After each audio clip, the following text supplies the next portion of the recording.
Maka ditabiskan kebaktian pada saat ini dengan pertolongan kita adalah di dalam nama Allah yang menjadikan langit dan bumi. Turunlah atas kita sekalian anugerah dan damai sejahtera dari Allah Bapa dan anaknya Yesus Kristus Tuhan kita, dan dari pertolongan Roh Kudus. Amin. Salam dalam kasih Tuhan kita Yesus Kristus. Shalom. Shalom. Puji Tuhan, apa kabar? Luar biasa. Bersyukur kepada Tuhan. Tuhan Yesus luar biasa. Kita boleh ada di minggu yang baru. Kita bersyukur bersama-sama, kita mau ada di hadirat Tuhan dalam persekutuan ibadah minggu pagi ini. Mari jemaat Tuhan, siapkan hati kita. Kita mau menyembah muliakan nama Tuhan. Kita mau angkat satu pujian. Sebuah pujian yang berkata, Yesus, kemuliaanku, pulihkan hatiku.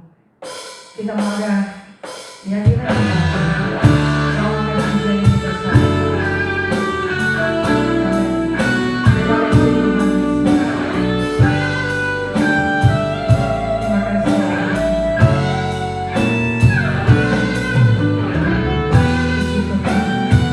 Yesus, kemuliaanku.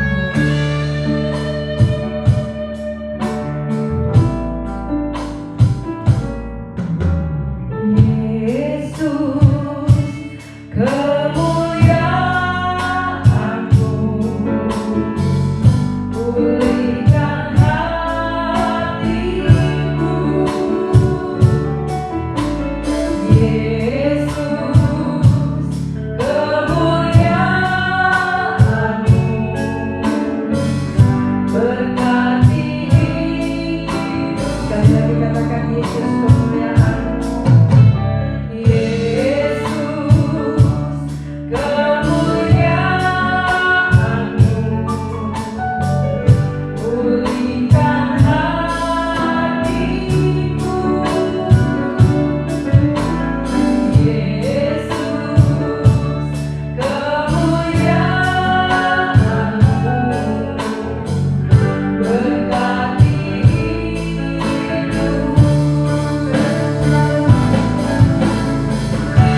muliakan.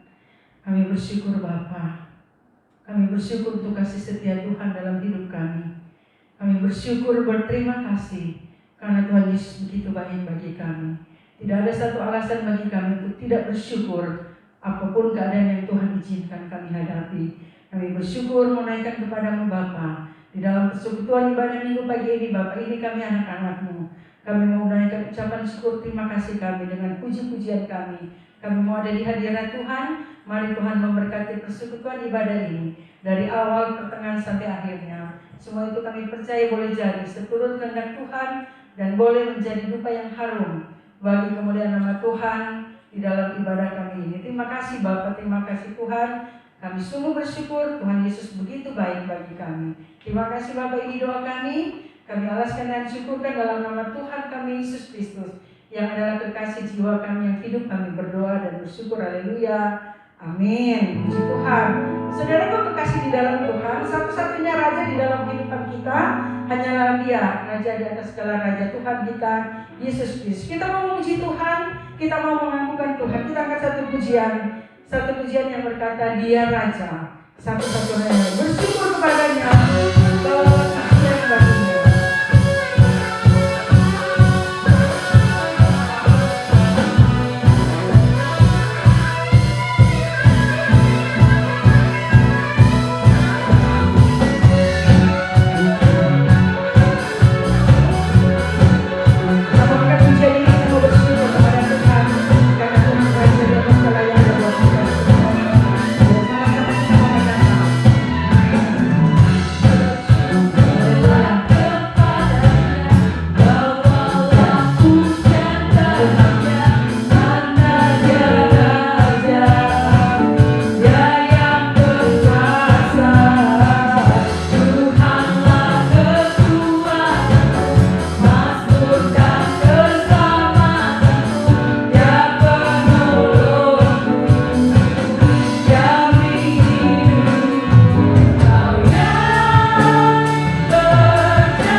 salah dan dosa yang sering kali kita lakukan melawan kehendak Tuhan. Mari berdoa secara pribadi, mohon ampun atas semua salah dosa dan pelanggaran kita.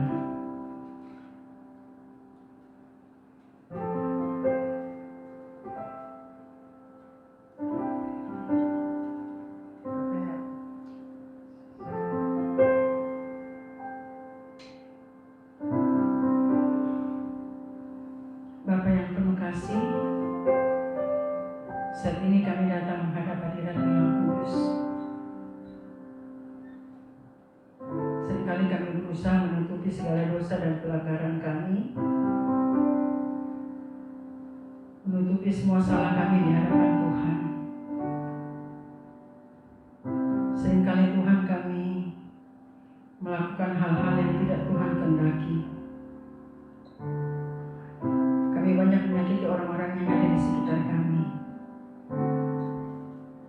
Tuhan Yesus, kami sangat menyadari bahwa Tuhan sangat mengasihi kami. Walaupun seringkali kami mengasihi sesama kami, namun kerangka kali kami tidak mengasihi-Mu, bahkan lari dari hadirat-Mu Tuhan.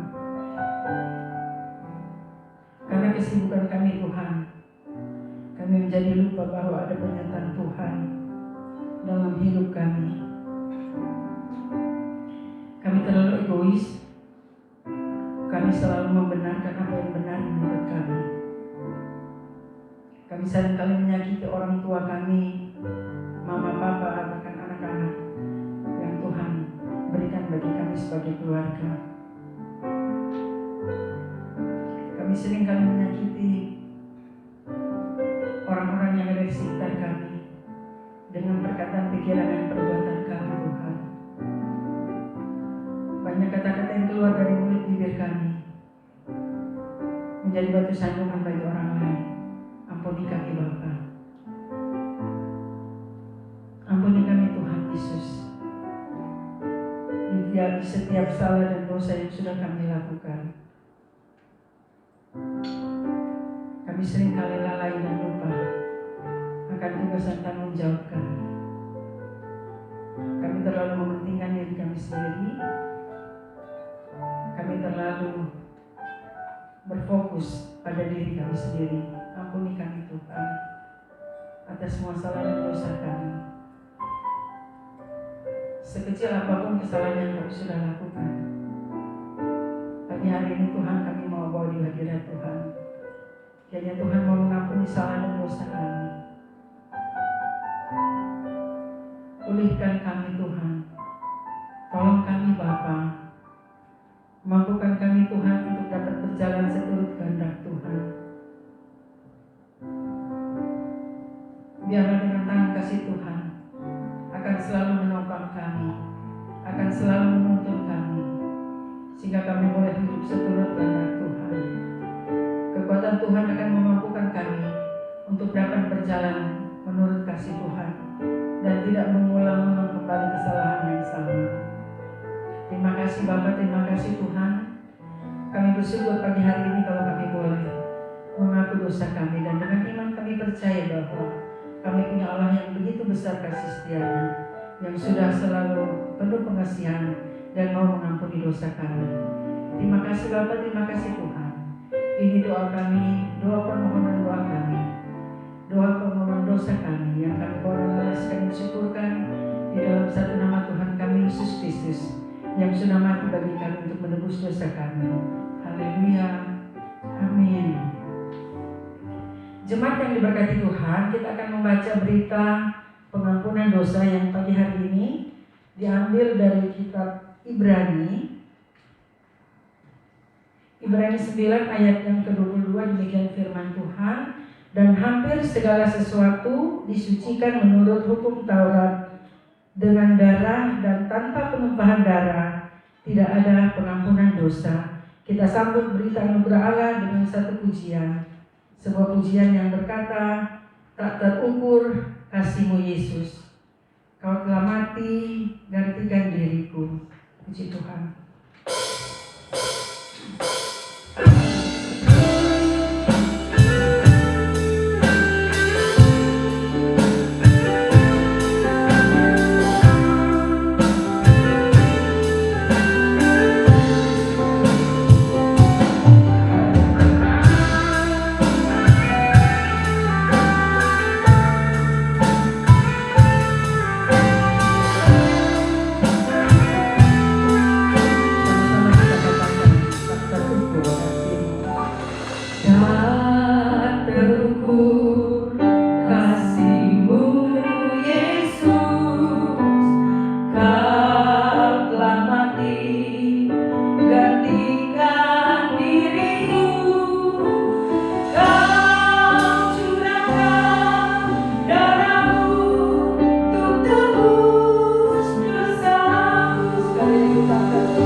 persembahan, dan nanti persembahan ini akan ditransfer melalui rekening gereja yang nomornya ada di running text. Kita akan pujian sambil memberikan persembahan.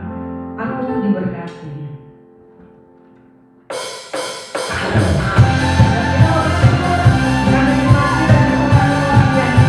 Tuhan, amin. Kasih setiamu yang hatiku.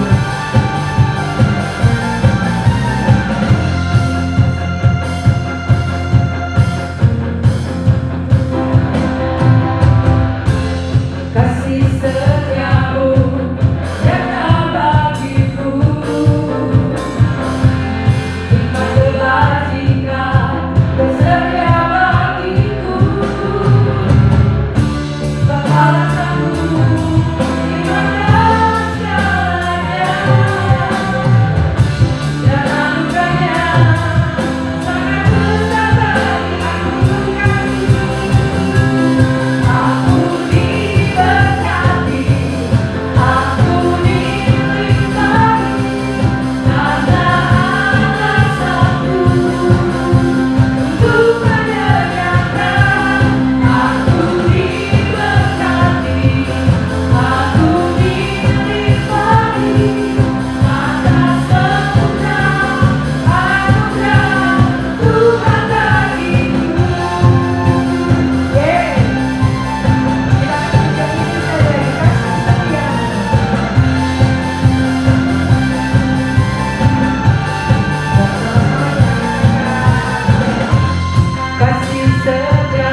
untuk persembahan kita.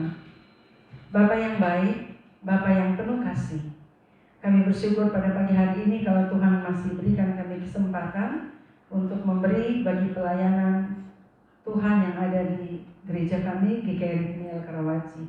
Tuhan memberkati persembahan kami agar boleh dipakai di dalam pembangunan, di dalam perjalanan gereja kami ini, di dalam usaha kami, di dalam apapun yang kami lakukan untuk memperluas kerajaan Allah lewat GKRI Pniel Karawaci. Tuhan memberkati hamba-Mu yang Tuhan pakai untuk mengelola persembahan ini. Damai sejahtera kasih setia Tuhan terus ada, setiap berkat juga. Makasih Bapa, setiap berkat yang masih sisa pada kami Tuhan tolong agar Tuhan mampukan kami dapat mengelolanya dengan baik, dan ketika kami diberi, mampukan kami juga bisa memberkati orang lain. Terima kasih Bapa, memberkati kami dalam usaha pekerjaan mata pencaharian kami. Doa kami dalam nama Yesus memberi berkat, kami berdoa, kami bersyukur, haleluya, amin. Puji Tuhan. Saudara yang dikasih di dalam Tuhan, kita akan mendengarkan kebenaran firman Tuhan. Nanti kebenaran firman Tuhan ini akan khotbahkan. Kita akan mendengar khotbah dari Pendeta Roni Mandang.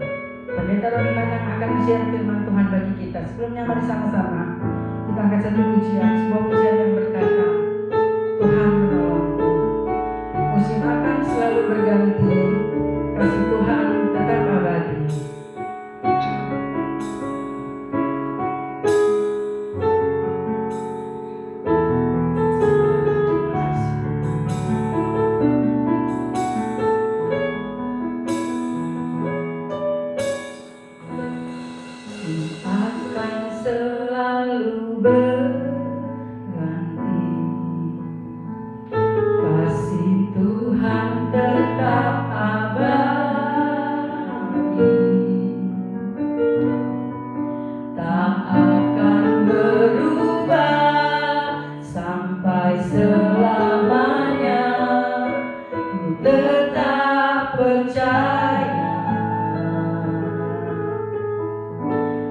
Yakin Tuhan melihat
Pada hari ini kita akan sama-sama membaca firman Tuhan yang terambil dari Injil Yohanes pasal 15 ayat yang ke-9 sampai ayat yang ke-17.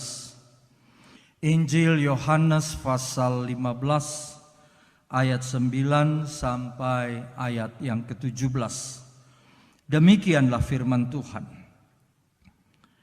Perintah supaya saling mengasihi. Seperti Bapa telah mengasihi aku, demikianlah juga aku telah mengasihi kamu. Tinggallah di dalam kasihku itu. Jikalau kamu menuruti perintahku, kamu akan tinggal di dalam kasihku, seperti aku menuruti perintah Bapakku dan tinggal di dalam kasihnya. Semuanya ini kukatakan kepadamu, supaya sukacitaku ada di dalam kamu, dan sukacitamu menjadi penuh. Inilah perintahku, yaitu supaya kamu saling mengasihi seperti aku telah mengasihi kamu. Tidak ada kasih yang lebih besar daripada seorang yang memberikan nyawanya untuk sahabat-sahabatnya. Kamu adalah sahabatku, jikalau kamu berbuat apa yang kuperintahkan kepadamu. Aku tidak menyebut kamu lagi hamba, sebab hamba tidak tahu apa yang diperbuat oleh tuannya. Tetapi aku menyebut kamu sahabat karena aku telah memberitahukannya kepada kamu segala sesuatu yang telah kudengar dari Bapakku. Bukan kamu yang memilih aku, tetapi akulah yang memilih kamu. Dan aku telah menetapkan kamu, supaya kamu pergi menghasilkan buah dan buahmu itu tetap. Supaya apa yang kamu minta kepada Bapa dalam namaku, diberikannya kepadamu. Inilah perintahku kepadamu, kasihilah seorang akan yang lain. Sedemikian jauh pembacaan firman Tuhan. Yang berbahagia adalah kita sekalian yang sudah membacanya, memeliharanya, dan dengan penuh tanggung jawab kita siap melakukan apa yang diperintahkan oleh Tuhan melalui firman-Nya. Ibu bapak dan saudara-saudara yang dikasihi oleh Tuhan, kita yang sekarang berada di rumah, kita yang tetap ingin kuat berada di rumah bersama dengan Tuhan, dan kita tidak boleh menjadi kalah. Kita selalu mendambakan dan merindukan firman Tuhan. Artinya kita selalu merindukan Allah menyapa kita setiap hari.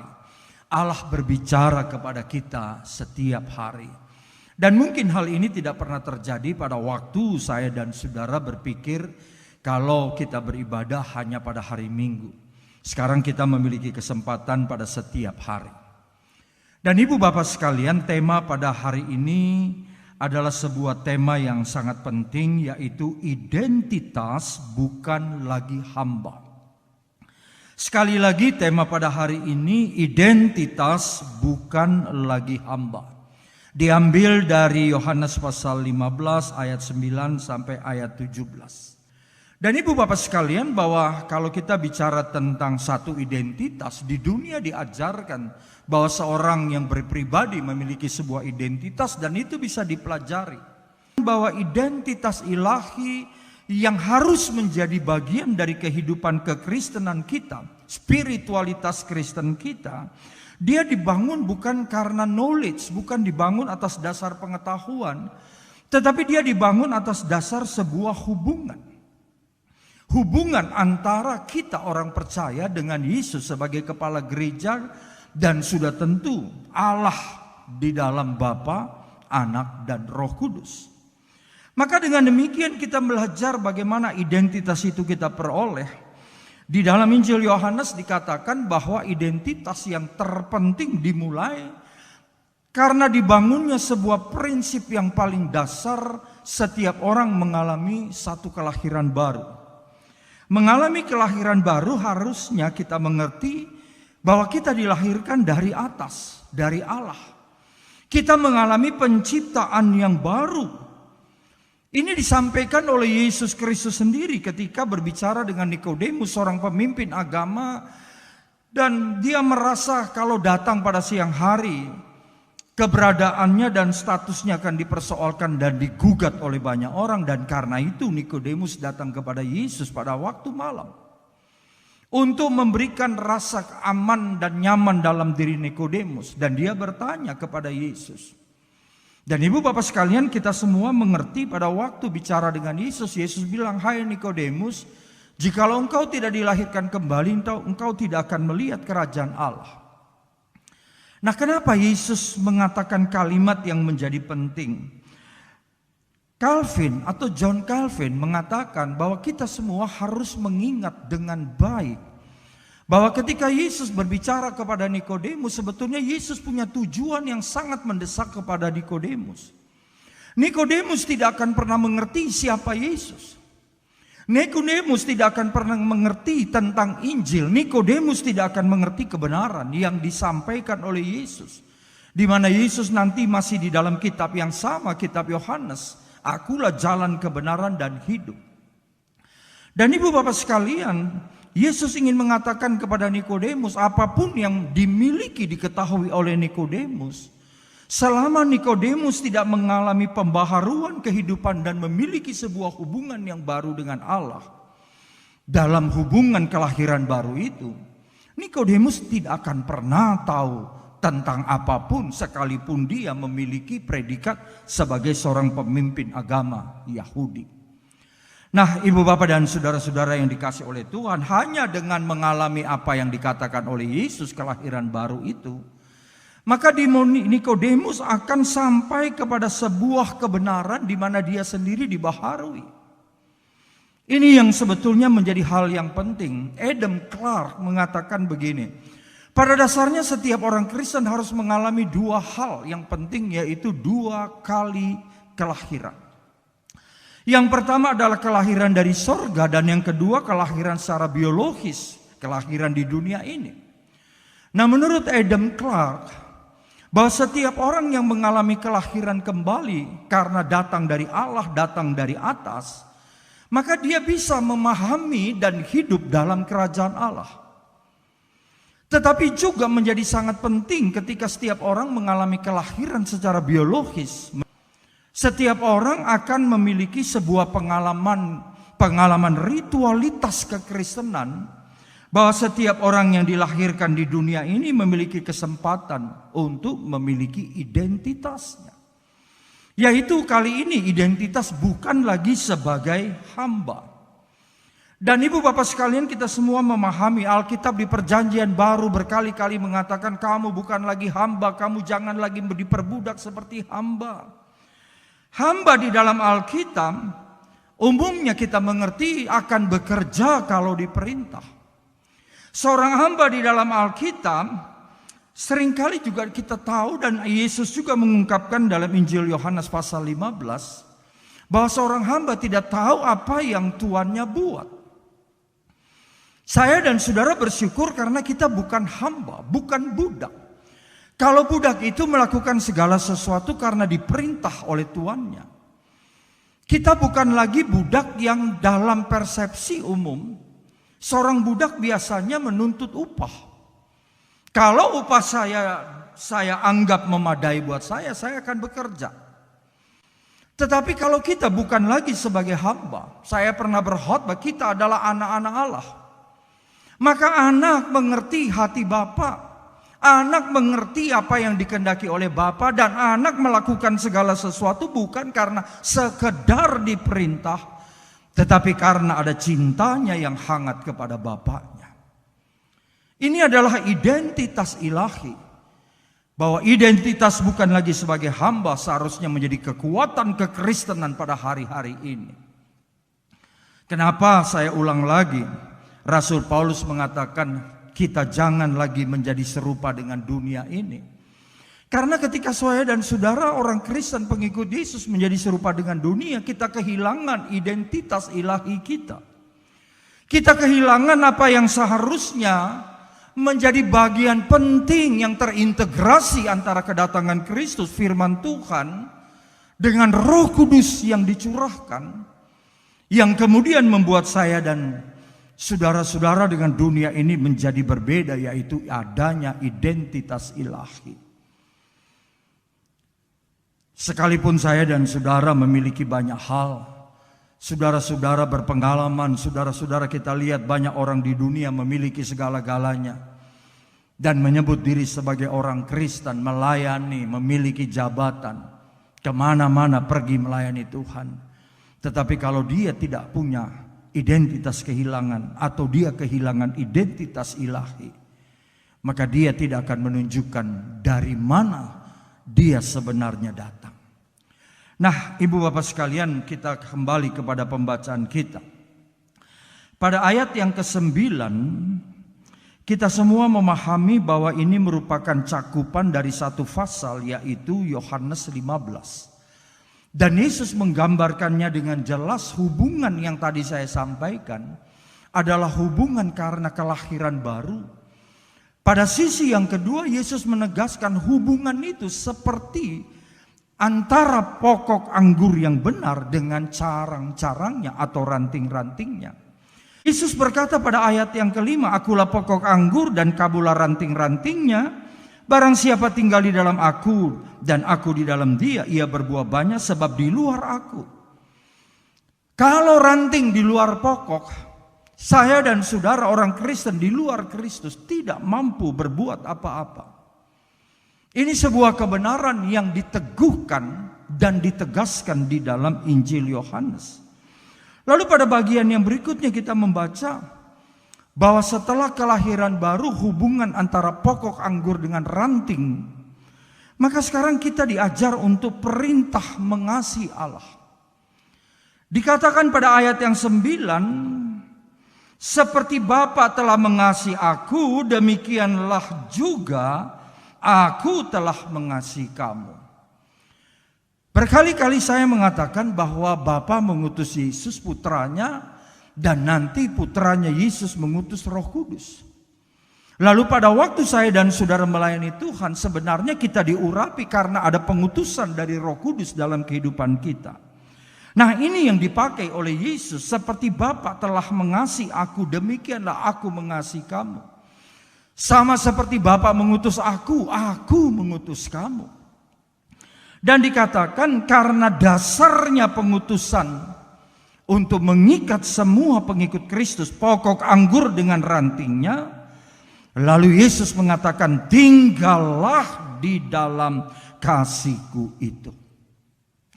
Maka kasih bukanlah satu perasaan, kasih bukanlah satu keberadaan yang kita bisa tunjukkan pada waktu kita bernyanyi atau kita melayani. Tetapi kasih dalam pengertian Injil Yohanes pasal 15, kasih agape, kasih agapau, kasih yang terus-menerus dari Allah, membawa setiap orang percaya tinggal di dalam kasih Kristus. Ini menjadi bagian yang penting.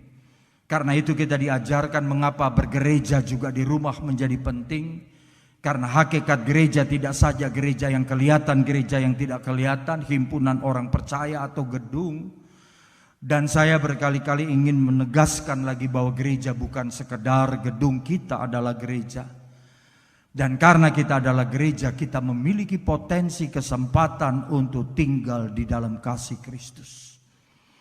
Ibu bapak, saudara-saudara yang dikasihi oleh Tuhan Yesus Kristus, ketika saya dan saudara kita semua orang percaya tinggal di dalam Yesus, tinggal di dalam kasih-Nya, apa yang kita takutkan? Apa yang menjadi kekhawatiran kita? Kasih Allah segala-galanya.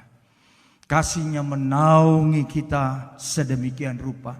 Kasih membuyarkan rasa takut dalam kehidupan kita. Karena kasih daripada Yesus, sorga menjadi kenyataan kepada semua orang yang mengasihi Yesus. Lalu pada ayat yang ke-10 dikatakan, jikalau kamu menuruti perintahku, kamu akan tinggal di dalam kasih-Ku. Menegaskan ayat yang ke-9, seperti aku menuruti perintah Bapakku dan tinggal di dalam kasih-Nya.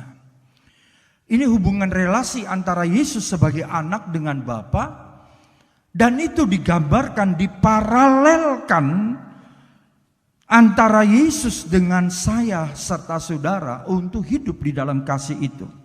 Ini yang memungkinkan kita menjadi orang Kristen yang bukan lagi sebagai hamba. Semuanya itu kukatakan kepadamu supaya sukacitaku ada di dalam kamu dan sukacitamu menjadi penuh. Ketika Allah memberikan segala sesuatu, hendaklah kamu mengasihi Allahmu dengan segenap hati, itu penuh. Maka sukacita yang datang daripada Yesus yang harus menjadi bagian kita. Berkali-kali juga saya mengatakan sukacita di dalam kebenaran Kristus, sukacita Injil. Itu yang mendorong semua orang percaya melayani Tuhan tanpa berkalkulasi untung dan rugi. Ada sukacita ketika para murid dari Yesus mengusir setan, menyembuhkan banyak orang, mereka bersukacita. Tetapi kemudian Yesus mengatakan, kamu jangan bersukacita karena kamu bisa mengusir setan dan melakukan penyembuhan rohani, tetapi bersukacitalah karena namamu tersurat di buku kehidupan. Sukacita seperti ini tidak sama dengan sukacita yang ada dalam dunia ini ketika kita naik pangkat, kita diberi pasangan hidup, dan lain-lain sebagainya, lalu kita mengungkapkan rasa sukacita kita. Sesuatu yang sangat berbeda.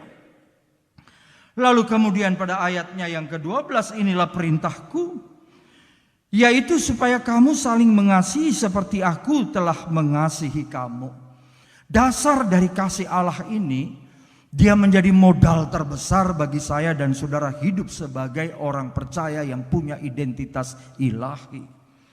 Dan karena itu ayat yang berikutnya, ayat 13, tidak ada kasih yang lebih besar daripada kasih seorang yang memberikan nyawanya untuk sahabat-sahabatnya. Ada banyak orang punya kasih, tapi seperti kasih yang kita kenal hari-hari ini, yaitu narsisme. Yang sebetulnya lebih kepada mengasihi diri sendiri dan tidak memperdulikan orang lain. Kasih yang Yesus ajarkan adalah kasih yang berani memberikan nyawanya kepada para sahabat. Ibu bapak, mari kita perhatikan kalimat penting ini. Apakah kita orang Kristen sungguh mengasihi Kristus? Kalau kita sungguh mengasihi Kristus, maka kita tidak lagi mengasihi diri sendiri. Mengasihi diri sendiri itu ajaran daripada Yesus sendiri dalam Injil Matius pasal 22 ayat 37 sampai 40. Mengasihi Tuhan Allah dengan segenap hati dan mengasihi diri sendiri. Tetapi yang ingin Yesus sampaikan pada bagian ayat ini adalah satu contoh pola corak kasih di mana setiap orang Kristen ketika dia mengasihi, dia berani berkorban. Dia berani memberikan seluruh waktunya. Ingat, ini adalah kasih yang didahului oleh kasih daripada Yesus Kristus kepada kita orang percaya. Nah, kemudian pada ayat yang ke-14 dikatakan, karena itu kamu adalah hambaku, jikalau kamu berbuat apa yang kuperintahkan kepadamu.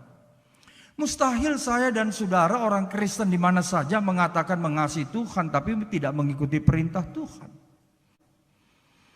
Apakah bisa seorang Kristen mengasihi Tuhan, percaya kepada Tuhan, lalu dia melalaikan hubungan-hubungan yang seharusnya dia bangun kepada Tuhan?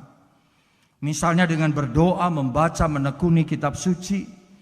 Kita rajin melayani Tuhan karena kita setia di gereja di mana kita berada. Apakah ini yang menjadi sebuah kebenaran yang dimunculkan akibat kita mengikuti perintah dari Tuhan?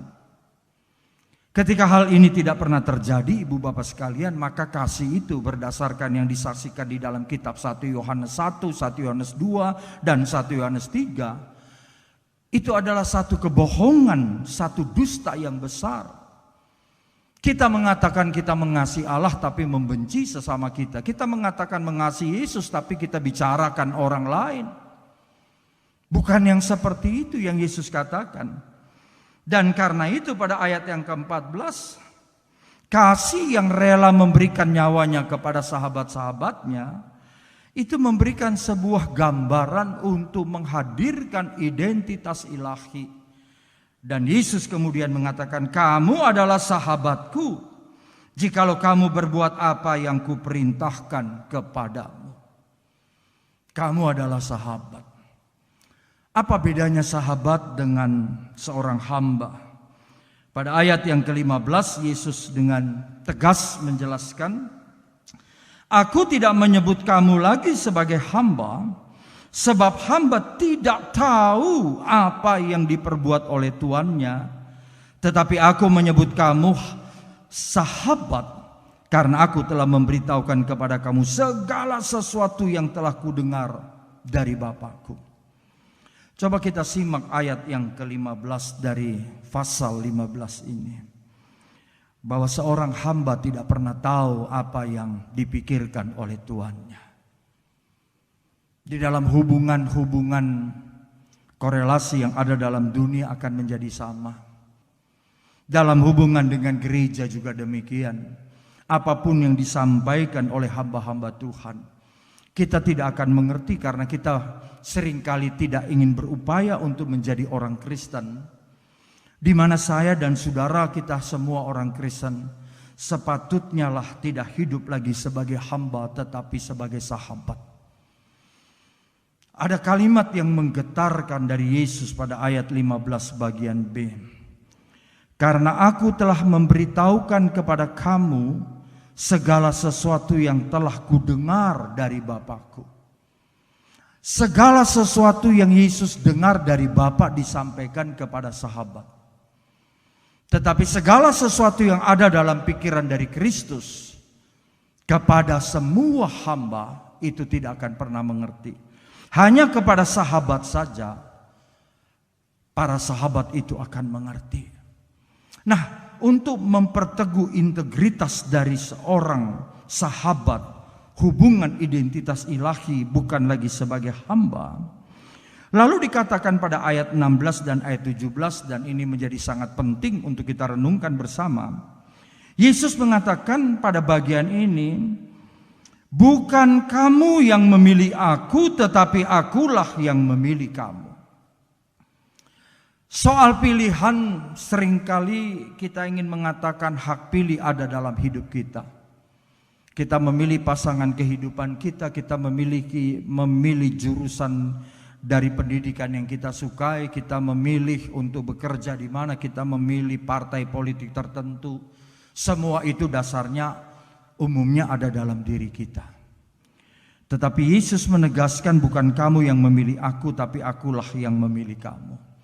Untuk menjadi seorang Kristen yang memiliki integritas identitas bukan lagi sebagai hamba, maka dia harus menyadari hidupnya dipilih oleh Tuhan. Ini bukan kalimat awang-awang, ini bukan kalimat sekedar wacana. Tetapi ini menjadi kalimat yang sangat penting. Bahwa kita percaya kita dipilih oleh Yesus. Dan bukan kita yang menentukan. Lalu yang kedua dikatakan, aku telah menetapkan kamu. Siapa yang menetapkan? Di dalam Alkitab dikatakan bahwa Yesus yang menetapkan. Aku telah menetapkan kamu supaya kamu pergi dan menghasilkan buah. Ditetapkan oleh Kristus itu supaya pergi dan menghasilkan buah. Kekristenan itu adalah kekristenan yang bergerak keluar. Gereja adalah gereja yang bergerak keluar. Kesalahan bagi gereja pada hari ini ketika berpikir untuk menjadi gereja yang berhasil, justru harus berorientasi seluruhnya ke dalam. Padahal Yesus sudah jelas mengatakan, aku menetapkan kamu supaya kamu pergi dan menghasilkan buah. Pergi dengan sebuah tujuan. Buah itu hanya bisa diperoleh ketika identitas ilahi menjadi modal yang terutama. Bayangkan, ada banyak orang Kristen yang mengaku dirinya orang Kristen dengan segudang dan sederet pengalaman-pengalaman yang hebat. Tapi sebenarnya dia tidak pernah pergi dan menghasilkan buah. Bukankah kita semua sepakat bahwa ada banyak orang Kristen, gereja-gereja kecil atau besar, yang merasa aman kalau mereka hanya berkumpul di dalam saja? Kalau kita lihat bagaimana di dalam kisah kitab para rasul, Kisah Rasul pasal 1 melanjutkan perintah daripada Yesus amanat agung supaya mereka boleh pergi menjadi saksi. Itu semua hanya memungkinkan kalau mereka menerima Roh Kudus dan memiliki kuasa. Tetapi di pasal 4, pasal 2, pasal 4, jemaat lebih suka berkumpul di rumah sendiri. Jemaat lebih suka, kalau zaman sekarang mungkin saya sebutkan dengan sebuah pemahaman yang mudah dimengerti, untuk kalangan sendiri. Dari Petrus kepada Yakobus, dari Yohanes kepada Matius, dan kepada murid-murid yang lain, tidak yang hanya 12 orang itu saja. Sehingga dari pasal 1 perintah dikeluarkan supaya pergi bersaksi dari Yerusalem sampai ke ujung bumi.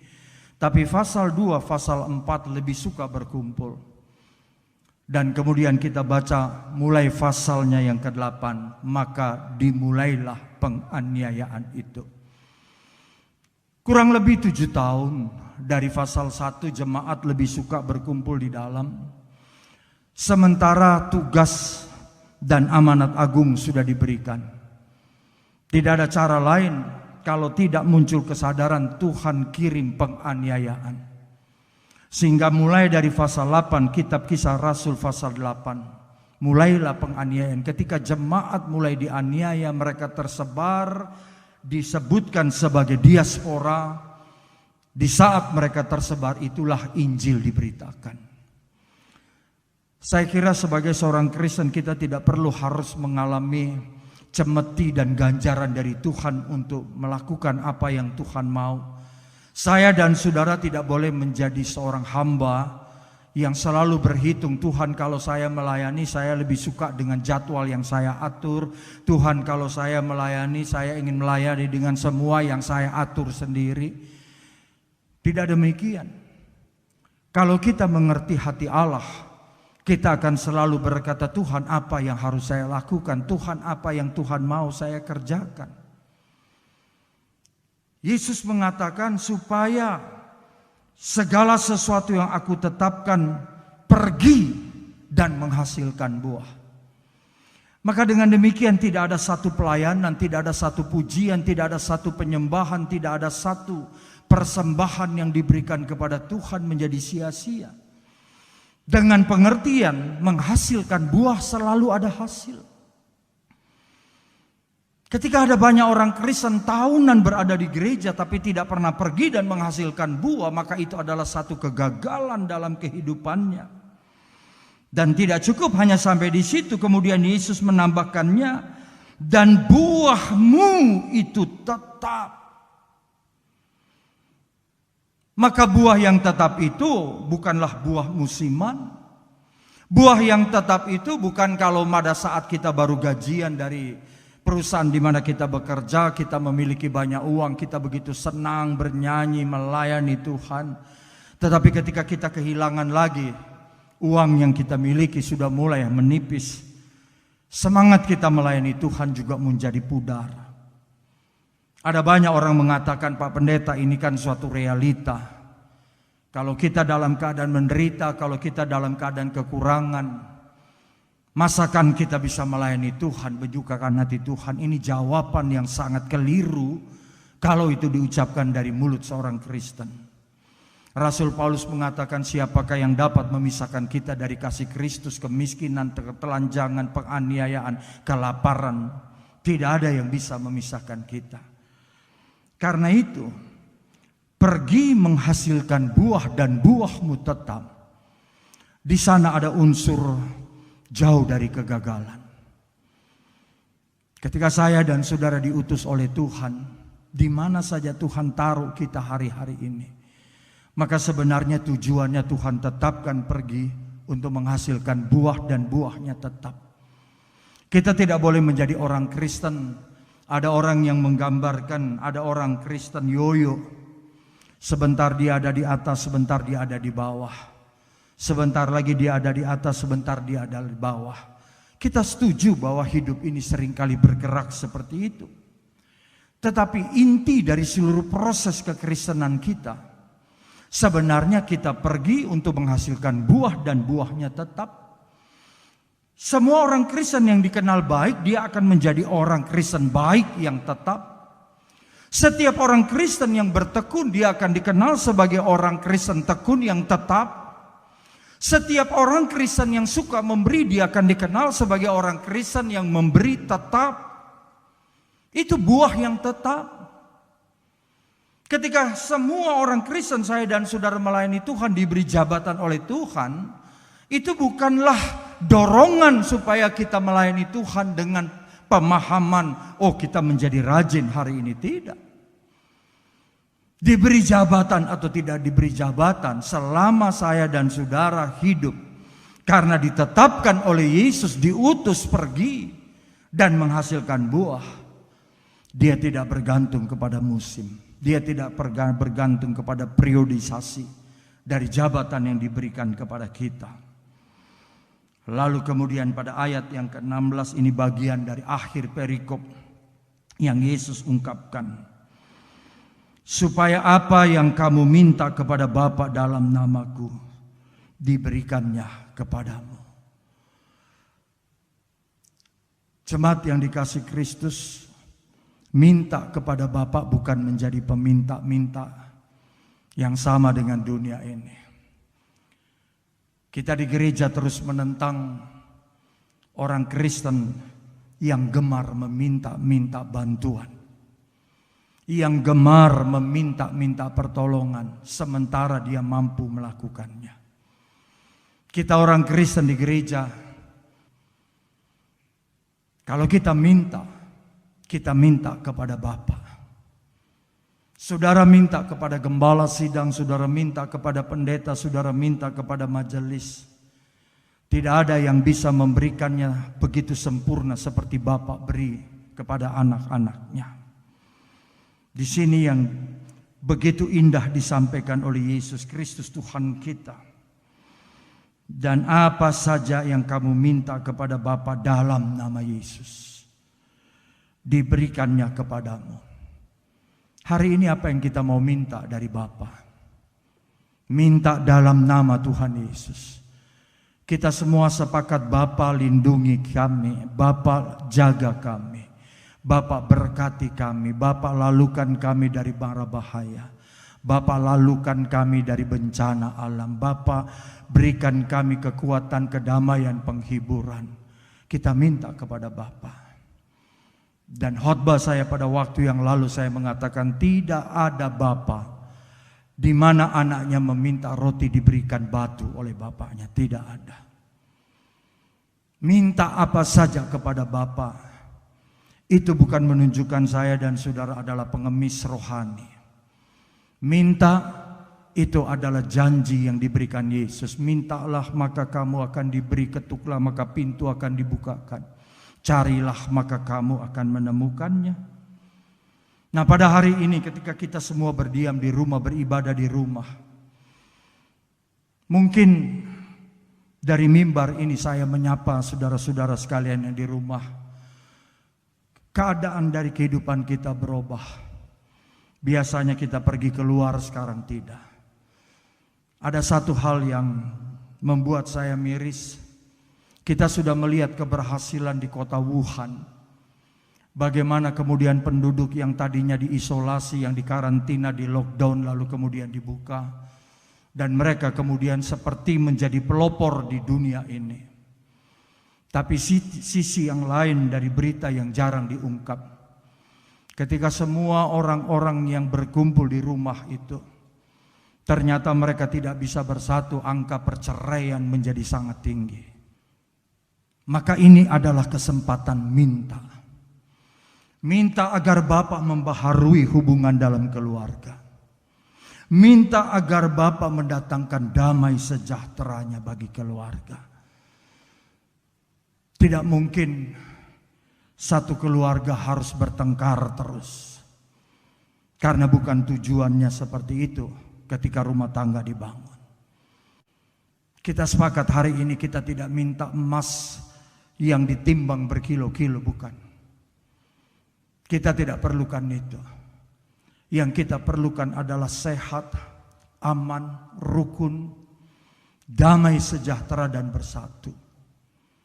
Saya selalu berdoa, semua kita tentu berdoa, semasa dari wabah coronavirus 19 ini berlalu, ada perubahan yang sangat besar dalam keluarga kita. Kita belajar dari apa yang sudah Tuhan berikan kepada dunia pada hari ini. Dan pada ayat 17 ditutup, inilah perintahku kepadamu, kasihilah seorang akan yang lain. Menegaskan sekali lagi apa yang Yesus sampaikan. Kasihilah Tuhan Allahmu dengan segenap hatimu, dengan segenap kekuatanmu, dengan segenap jiwamu, dan seterusnya. Mengasihi Allah pada dasarnya mengikuti perintahnya.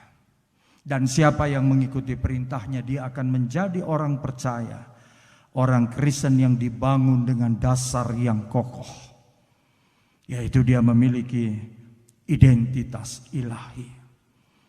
Jemaat yang dikasih oleh Tuhan, tetaplah setia kepada Tuhan Yesus, tetaplah setia kepada panggilannya, dan tetap berpegang teguh kepada keyakinan kita masing-masing. Karena kita percaya badai dari coronavirus 19 ini pada waktu ditetapkan oleh Allah dalam belas kasihannya akan berlalu dalam kehidupan kita masing-masing. Tuhan Yesus memberkati kita. Amin. Mari kita bersama-sama berdoa. Bapa kami dalam sorga, terima kasih karena hari ini Engkau sudah datang dan menyapa kami melalui firman Tuhan, mendorong kami dan meneguhkan lagi panggilan-Mu dalam hidup kami. Sehingga sebagai pengikut Kristus, sebagai orang Kristen, kami memiliki identitas ilahi. Kami bukan lagi hamba, karena hamba tidak tahu apa yang diperbuat oleh tuannya. Kami bukan lagi hamba, karena hamba hanya melakukan jika diperintah oleh tuannya. Kami bukan lagi hamba, karena hamba seringkali melakukan tugas dan pekerjaannya atas dasar upah. Kami adalah anak-anak daripada Bapa. Kami bukan lagi menjadi budak, tapi kami sahabat daripada Kristus. Kami mengerti apa yang dikerjakan Bapa melalui Kristus dalam kehidupan kami. Maka dengan demikian sebagai anak, kami mengerti hati Bapa, mengerti apa yang dikehendaki Bapa dalam hidup kami. Karena kami telah ditetapkan supaya pergi dan berbuah, dan buah itu tetap adanya. Maka dengan demikian, dengan kondisi seperti ini, apapun yang kami minta kepadamu ya Bapa, di dalam nama Yesus, Engkau memberikannya kepada kami. Banyak hal yang ingin kami minta saat ini kepadamu, Engkau mendengarnya. Engkau membuka telingamu bagi kami sekalian, ketika kami berseru, ketika kami memohon kepadamu, dan Engkau memberikannya, karena kami memintanya dalam nama Tuhan Yesus. Terima kasih Bapak, ini doa kami dalam nama Tuhan Yesus. Amin. Gereja-gereja segala abad di seluruh muka bumi, marilah kita mengucapkan pengakuan iman rasuli. Aku percaya kepada Allah, Bapa yang Maha Kuasa Khalik langit dan bumi, dan kepada Yesus Kristus anaknya yang tunggal Tuhan kita, yang dikandung daripada Roh Kudus, lahir dari anak darah Maria, yang menderita di bawah pemerintahan Pontius Pilatus, disalibkan, mati dan dikuburkan, turun ke dalam kerajaan maut, pada hari yang ketiga bangkit pula dari antara orang mati, naik ke surga, duduk di sebelah kanan Allah, Bapa yang Maha Kuasa, dan akan datang dari sana untuk menghakimi orang yang hidup dan yang mati. Aku percaya pada Roh Kudus, gereja yang kudus dan am, persekutuan orang kudus, pengampunan dosa, kebangkitan orang mati dan hidup yang kekal. Amin. Jemaat yang diberkati Tuhan, kita akan menutup ibadah kita pada minggu pagi ini. Mari sama-sama kita mengangkat satu pujian. Sebuah pujian yang berkata, segala perkara dapat kita anggap biasa. Penolong dan setia.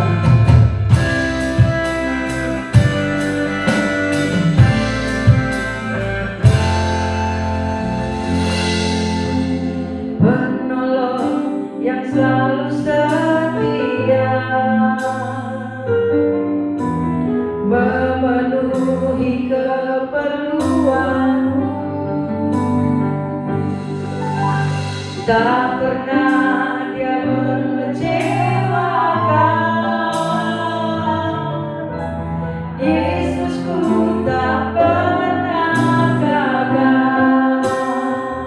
Segala perkara dapat ku tanggung.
Jemaat yang dikasihi oleh Tuhan Yesus Kristus, arahkanlah hati dan pikiranmu dan terimalah berkat yang datang dari Tuhan.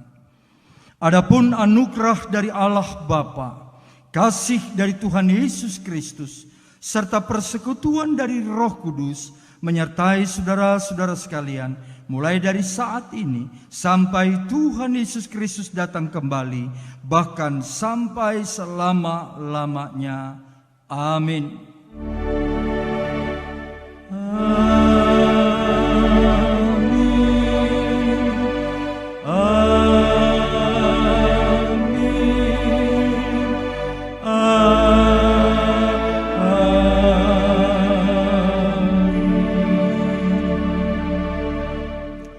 Jemaat dipersilakan duduk kembali untuk bersama-sama bersaat teduh.